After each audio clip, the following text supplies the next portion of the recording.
Ito ang GMA Regional TV News. Mainit na balita mula sa Luzon, hatid ng GMA Regional TV.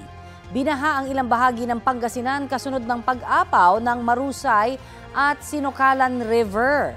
Chris, kamusta ang mga residente? Connie, sa bayan pa lang ng Kalasyaw dito sa Pangasinan, mahigit 15,000 pamilya na ang binaha.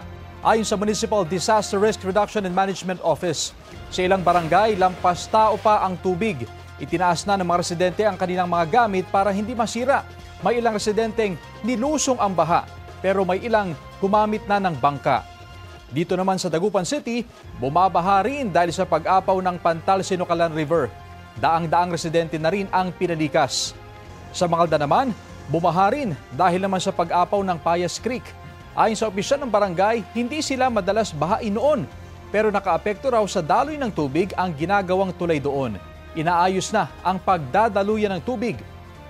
Habang patay naman ang isang grade 11 student sa Plaridel, Bulacan nang malunod sa Angat River at kwento ng mga magulang ng biktima, pauwi na ang 16 anyos na lalaki kasama ang kanyang pinsan at 2 kaibigan. Dumaan sila sa ilog at doon siya tinangay ng malakas na agos ng tubig. Ligtas na nakatawid ang 3 niyang kasama at humingi sila agad ng tulong. 2 araw ang lumipas bago natagpuan ang kanyang katawan.